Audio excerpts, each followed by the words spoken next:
large part the reason why the Lakeside Dragons get to turn that CVC Lake record into 1-1 in an absolute thriller. Our week 7 player of the week is a guy that you guys have seen on this network plenty of times and you've heard me talk about plenty of times. It's the man, the myth, the legend, man. Devan Miller is going to be our player of the week this week. Let's talk about those stats before we get him going. 16 carries, 151 yards, 3 receptions, 109 yards, and 78 of those reception yards came at the biggest moment of the game. Devan Miller, welcome back on the show once again. How are you doing? I'm good. So let's go back to this Friday, okay? So it's a Jefferson Lakeside game. Two teams that neither one of them – can you hear okay? Yeah. Is it super loud on you? I can turn it down. All right. Two teams that, neither one of you guys have had the start that you wanted. You guys started off hot, cooled down. Jefferson started off ice cold and heats up right before you guys got to run into them, coming off of 2 big wins over a undefeated Orange team and then a Conneaut team, another CVC Lake team. You guys go there onto the field. It's homecoming night. The stands are packed. It's loud. Everybody's screaming. What was going through your head when you guys walked through those gates? Oh, we knew it was going to be a hype game. When we heard that band, we knew. We knew when we saw those people on our way there, setting their chairs up, getting ready for all of those people driving in. We just knew that it was going to be a packed game. It was absolutely packed. I'll tell you what, as soon as I got there, I remember when I pulled in, okay? Usually I can get to these games around 30 to 45 minutes early. I'm fine. I got there, and the traffic is all the way back, almost to the license bureau. I said, man, this one is going to be a big. You love to see that. What is it like for you as a player when you go out there and it's just packed and everybody's screaming, whether you're home or away?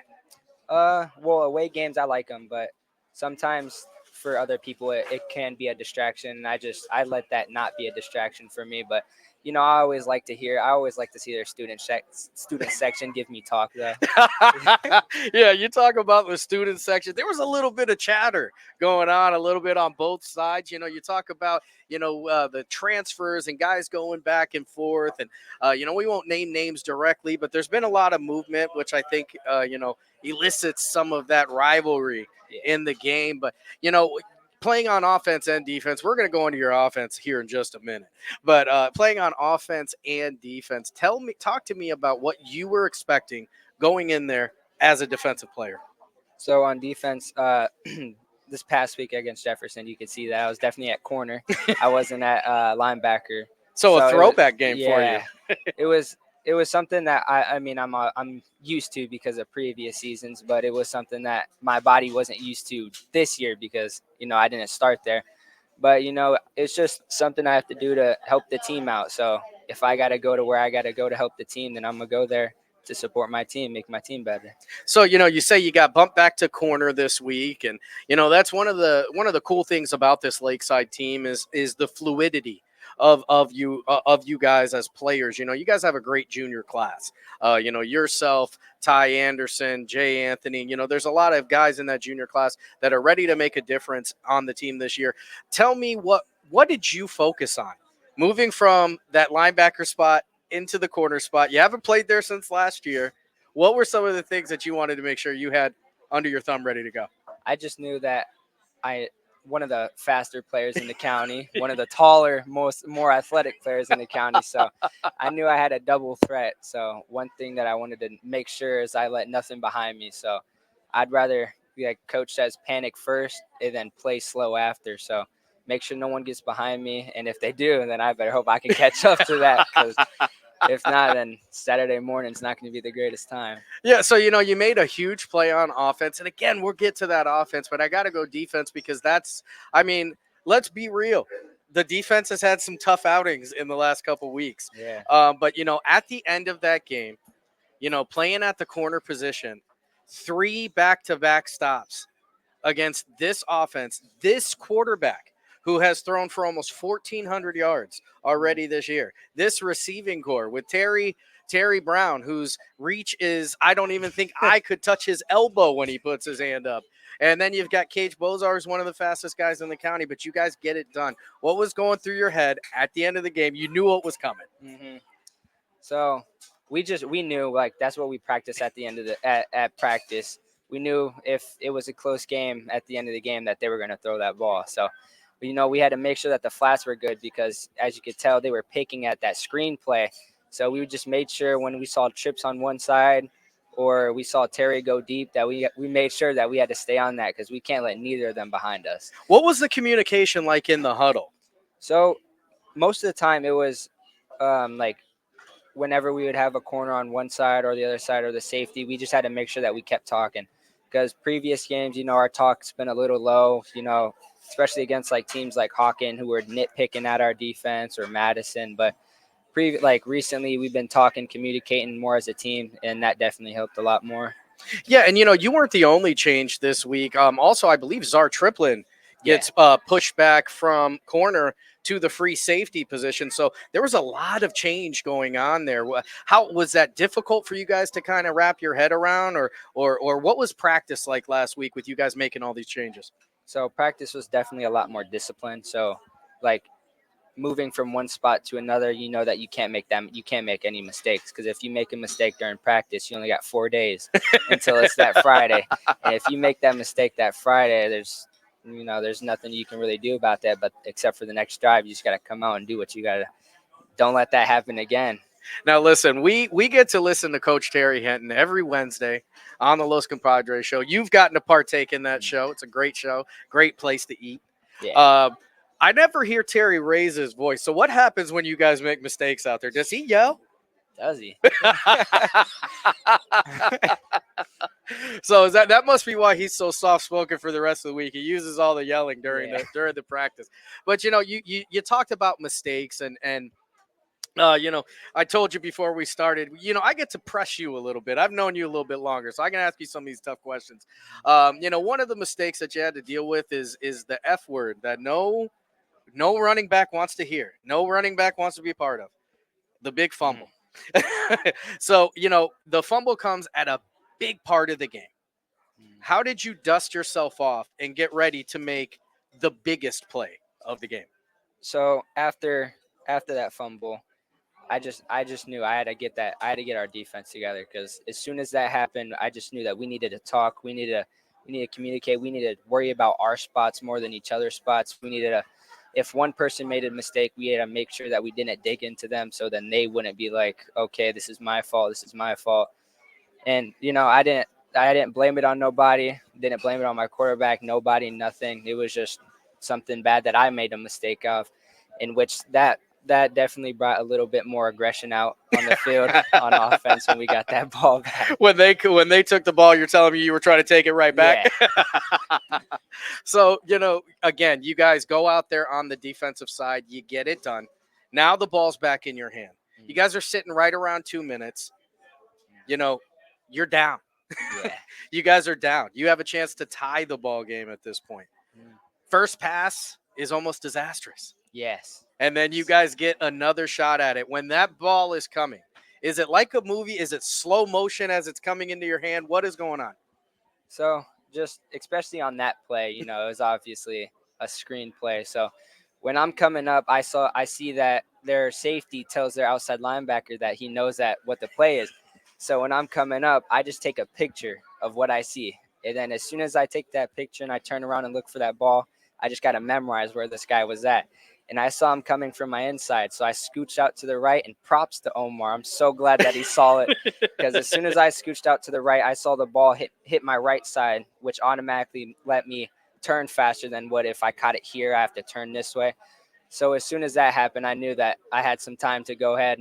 And then props to Zion, man. A lot of people didn't see that. But if he didn't pick up that block and I couldn't get to that outside, who knows? I would have been down 40 yards away from that end zone. That's another one of those things. It's really easy to kind of focus on Devin Miller's portion of that play. There was some good blocking there. You broke some tackles. Yeah. There was a little left and right in you. You were using the joystick, but you get out in front of people. And how much confidence do you have when you're out in front? Oh, I like those corners. It's once I get past those linebackers, I'll take those corners any day of the week. So, I knew Cage. He's not a bad player. I know he knows how to break down. So, as soon as I got to him, I knew if I get past him, then I could just press that button and speed up. And as soon as I got past him and hit that middle and saw that gap there, I just held on to that button and did not let go until I got in the end zone. That's absolutely. I'll tell you what. It's one of the things that we've seen. Even earlier in the game. The first touchdown, to be exact, actually is by you. Mm. It's not a sweep. It's not off tackle. You guys go right up the gut and you shoot out of there like a cannon. What was going on that play? So something that like our props to my line because they're beginning of the year they were getting some harsh about it, but we've definitely picked up a lot. The line has been doing a lot actually recently. So as soon as I saw them pick up their linebacker, pick up that line, I don't know who it was. I think it might have been Felix. But as soon as he moved up to the next level, and I saw a little bit of grass to the right, and I saw it, and I just did not slow down. I saw someone to my right, and I was like, if I just stay right here in the middle, I'm pretty sure I can just get straight through. And I just sped up a little bit, saw grass, and just kept going. Yeah, you ran. When that hole opened up, you ran like you had a baton in your hand. Not even a football. It was like a track race. It was really really something to see. And let's talk a little bit about some of the stuff you do in the off season. Anything during the winter. I know during the spring you run track, but anything during the winter. Um, Winter, no, not mainly workout. That's mainly what I do during the winter. Just like take it more of a resting time. Getting off of a really physical sport, letting my body heal up. Just covering up all those sores and everything I got, building up that muscle a little bit. Yeah, and you talk about the gym and you talk about the lifting schedule that you've been on, and I think one of the things that's very apparent, if anybody wants to watch the interview of you last year, is there's a little bit more of you this year. So talk about that off-season lifting program because I like to joke with I know your family for years that Devan's starting to he's almost bigger than Dad now. Yeah. So this year, that like definitely during the winter, I've been working out a lot more. I wasn't like the most consistent, but I was getting in there 2 to 3 times a day. And then once that warmer conditioning started, I wouldn't really say like warmer, but more like January, February. That's when the team got together more. When we were inside the school, that's when we really started become a team because we had some players from the younger level come up that were like really small compared to everybody Sure. else, and everybody was just like, oh, how do you guys work out, how do you guys get this strong, what do you guys do for your speed? And it's just Coach Terry, he's a track coach and Yeah. then he's a football coach, so that helped a lot, definitely. So let's talk a little bit about track. I think it's very easy to figure out that the track is going to help you with speed, right? But I think there are some other things that may, cross over from running track. And it's something that you've excelled at and that you've been doing since your junior high days, even. Talk about what in track kind of crosses over into football and helps you become the guy who you are. Well, a lot of people understand like acceleration, top end speed, but something that I could definitely tell about track is when you're running in like the 100 to 200, even any race, whenever there's someone close to you, you can just feel their energy, whether or not you're going to speed up, you're going to get faster than them or be slower than them. So I feel like something that track's done a lot is going against these guys that are a lot faster or a little bit faster than you. You're able to understand whether or not you're faster than these guys on the field or off the field, and I feel like that's what helps a lot. Yeah, you kids say aura, right? It's about the aura. So you guys have got a big game coming up this week against a very very tough team. Yeah. In the Geneva Eagles. Hmm. What are some of the things that you're looking to make sure you get done, and what are some things that you're getting ready for? We know they're a really physical team. They run a lot. That's one thing. Geneva runs. Yeah, that's one of the main things we know is they got a really strong core, that running back core, even their quarterback. But it's just one of those teams that you can't sleep on the receivers either. Yeah. So you gotta be patient. You gotta understand. You gotta watch. There's a lot of motions going on. It's just something you got to be disciplined on. It's one of those games you can't wait till Friday to understand what you're doing. So Monday through Thursday, you just got to be a film junkie. Film, film, film whenever you can, whenever you're at home, whenever you're getting out the shower, doing whatever you can just to be able to watch who you're going against and what they're doing. Yeah, I think that's one of the things this year that's been a surprise. Obviously, we don't get too much Geneva coverage on here, but I think they've passed the ball much more effectively this year than in years past. And when you've got a team that can run the ball so well like they do, it's just another one on top of it. Yeah. But, what are some things that you, Devan Miller, has to get done on Friday if the Lakeside Dragons are going to get the upset? Um, Something I definitely got to be patient because I know my line isn't. They're not the same size. They're a little bit smaller, but I believe in my line. And once I'm able to get past that line, I just got to understand that these guys they still want. They might have a good record, but they're one of those teams that have a good record and still want that record to go higher and higher. So it's just one of those teams that you got to be able to. You got to understand they're not slow. They definitely work out. Yeah, yeah. I think you're right. I think a lot of people expect Geneva to be slower than they are, but they can run. Those boys, they've got some speed. They've got the power. But do you think maybe you got some more speed than what they've got going? Just a little bit. Love to see it. Love to see it. Final question, Devan, is when you've still got a whole nother year of football, you've still got plenty of time to play football. But when people are looking at Devan Miller play football, what are some of the things you're hoping that they're seeing? A little, a lot of people say that they see my dad in me. So that's one. That's a gap big to fill up, that's a though. big compliment because your Yeah. dad could play some football. Mhm.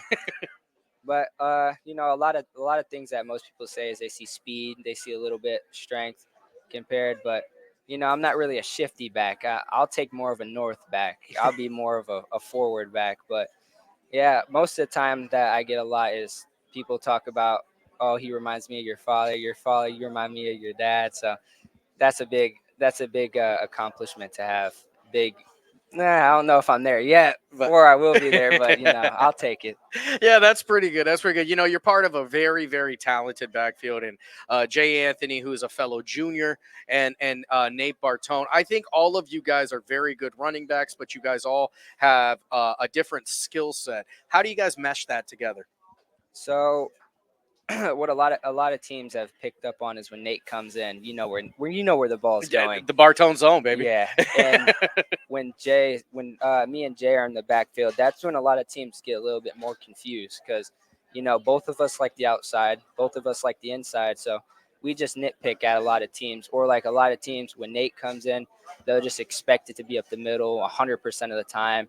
But they don't know that boy can move a little bit. He can use them joysticks a little bit too. He can, and you know what? The funny thing is, Nate Bartone is the sole owner of the interception this year. So the buddy can catch a little bit as well.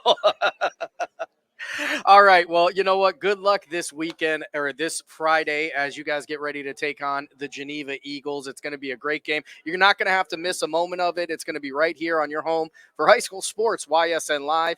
This week's player of the week is the man himself, Devan Miller. Congratulations. Thank you.